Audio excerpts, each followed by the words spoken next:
Assalamualaikum warahmatullahi wabarakatuh.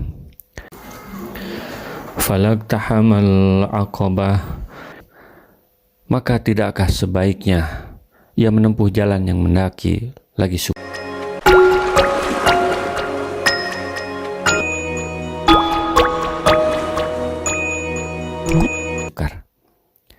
Kenapa orang memilih berbuat buruk? Di antara alasannya karena tidak mau susah payah, menghindar dari kesulitan. Ketika Rasulullah Shallallahu Alaihi Wasallam menyampaikan ingin mengubah Mekah menjadi besar dengan Islam, para penentangnya mengatakan bahwa itu mimpi. Mereka sudah nyaman dengan situasi hari itu sehingga tidak mau bersusah payah. Allah mengajarkan agar tempuhlah jalan yang mendaki meski itu sulit. Jadilah pejuang, jadilah pahlawan yang siap berkorban untuk mencapai target. Program itu naik seperti mendaki gunung, tidak biasa saja, tapi luar biasa. Manusia telah diberi dua pilihan. Yang pertama, jalan yang mudah. Yang kedua, jalan yang sulit, seperti sedang mendaki sebuah gunung. Selalu ada dua pilihan dalam kehidupan ini, yaitu jalan yang penuh dengan kesulitan dan jalan yang penuh dengan kesenangan. Ada jalan yang menanjak, ada jalan yang datar-datar saja. Wa ma adraka mal aqabah. Tahukah kamu apakah jalan yang mendaki lagi sukar itu? Fakku raqabat, yaitu melepaskan budak dari perbudakan. Sebuah hadis Rasulullah bersabda, "Man bana masjidan liyudkarallahu fihi banallahu lahu baitan bil jannah. Wa man a'taqa nafsan muslimatan kanat fidyatahu min jahannam. Wa man saba saibatan fil Islam kanat lahu nuran yaumal qiyamah." Barang siapa yang membangun masjid agar disebutkan nama Allah di dalamnya, maka Allah akan membangunkan baginya sebuah gedung di dalam surga. Dan barang siapa yang memerdekakan seorang budak yang muslim, maka budak itu menjadi tebusannya dari neraka jahanam. Dan barang siapa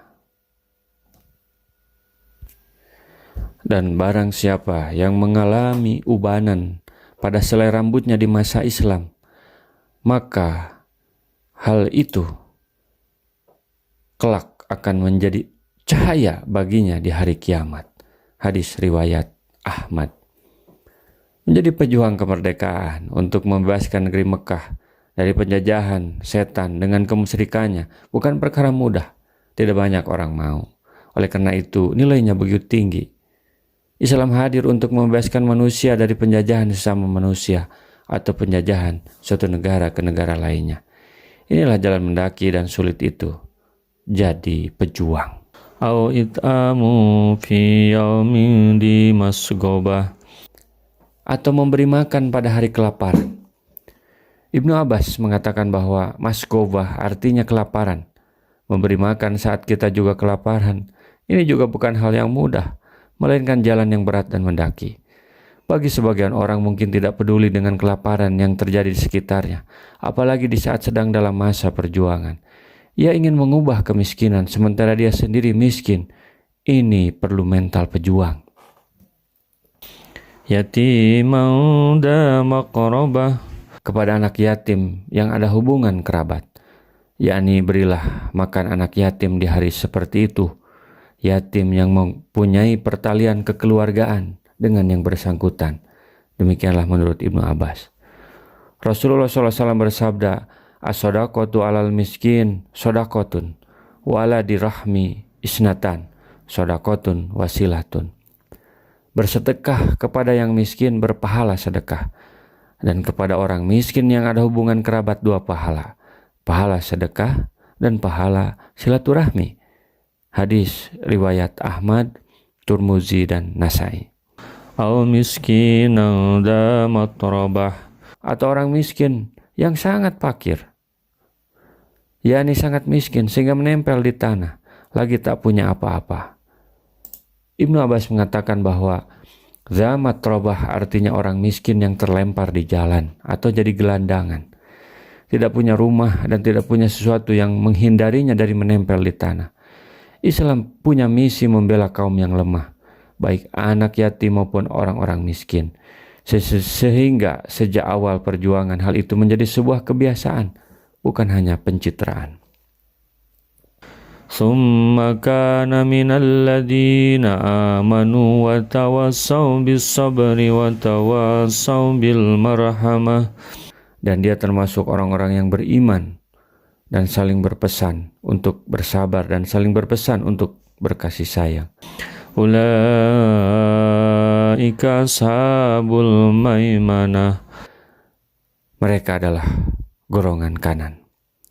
Yaitu selain dari semua sifat tersebut yang baik lagi suci, dia adalah seorang yang mukmin hatinya dan mengharapkan pahala amalnya itu hanya karena Allah. Dia termasuk orang-orang mukmin yang gemar mengerjakan amal soleh, lagi saling berpesan untuk bersabar dalam menghadapi gangguan manusia dan tetap bersikap penyayang kepada mereka, saling dukung, saling bantu, ibarat satu bangunan yang kokoh. Rasulullah SAW bersabda, "Irhamu mampil ardi, yarhamukum mampis sama." Sayangilah orang-orang yang ada di bumi, maka orang-orang yang ada di langit akan menyayangimu. Diriwayatkan Ibnu Katsir. Rasulullah SAW bersabda, "La yarhamullah ma la yarhamun nas." Allah tidak menyayangi orang yang tidak menyayangi manusia. Diriwayatkan Ibnu Katsir. Rasulullah SAW bersabda lagi, "Malam yarham sogirona wa ya'rif haqqa kabirona walaysa minna." Barang siapa yang tidak menyayangi orang-orang kecil kami dan tidak menghormati hak-hak orang besar kami, maka dia bukan dari golongan kami. Hadis riwayat Abu Daud. Walladzina kafaru biayatina hum ashabul mas'amah. Dan orang-orang yang kafir kepada ayat-ayat kami, mereka itu adalah golongan kiri. Setiap perbuatan memiliki resiko, dan setiap orang bertanggung jawab menanggung resiko atas dirinya sendiri. Orang-orang yang tidak mengikuti anjuran Allah, orang-orang yang memilih untuk bersenang-senang di tengah penderitaan orang lain, maka ia termasuk golongan kiri. Mereka yang kafir atau menutup mata dan hati dari peduli terhadap sesama. Di sini tidak diuraikan sifat-sifat orang kafir, misalnya yang tidak memerdekakan budak dan seterusnya, karena kafir itu sendiri merupakan sikap puncak. Tidak ada kebaikan sama sekali bagi orang kafir. Bahkan ketika mereka memerdekakan budak pun tidak ada manfaat baginya. Demikian Said Qutb. Alaihim narum muqsadah. Mereka berada dalam neraka yang ditutup rapat. Abu Imran Al-Juni mengatakan bahwa apabila hari kiamat terjadi, maka Allah memerintahkan kepada malaikat Jabaniyah untuk menghimpunkan semua orang yang bertindak sewenang-wenang dan semua setan, serta semua orang yang dahulunya ketika di dunia kejahatannya ditakuti oleh manusia, lalu mereka diikat dengan rantai besi. Kemudian Allah memerintahkan kepada malaikatnya untuk memasukkan mereka dalam neraka jahanam. Setelah itu neraka jahanam ditutup rapat-rapat menyekap mereka di dalamnya. Abu Imran Al-Juni melanjutkan bahwa maka demi Allah, telapak kaki mereka sama sekali tidak dapat menetap selama-lamanya. Dan demi Allah, mereka dalam neraka jahanam sama sekali tidak dapat melihat langit selama-lamanya. Dan demi Allah, kelopak mata mereka sama sekali tidak dapat dikatupkan dan tidak dapat merasakan tidur untuk selama-lamanya. Dan demi Allah, mereka di dalamnya sama sekali tidak pernah merasakan sejuknya minuman untuk selama-lamanya. Demikianlah menurut apa yang telah diriwayatkan oleh Ibnu Abu Hatim. Rasulullah SAW bersabda, "Balighu anni walau ayatan." Sampaikan dariku meskipun satu ayat. Mari kita sebarkan jalan kebahagiaan dengan like, share, dan subscribe channel ini.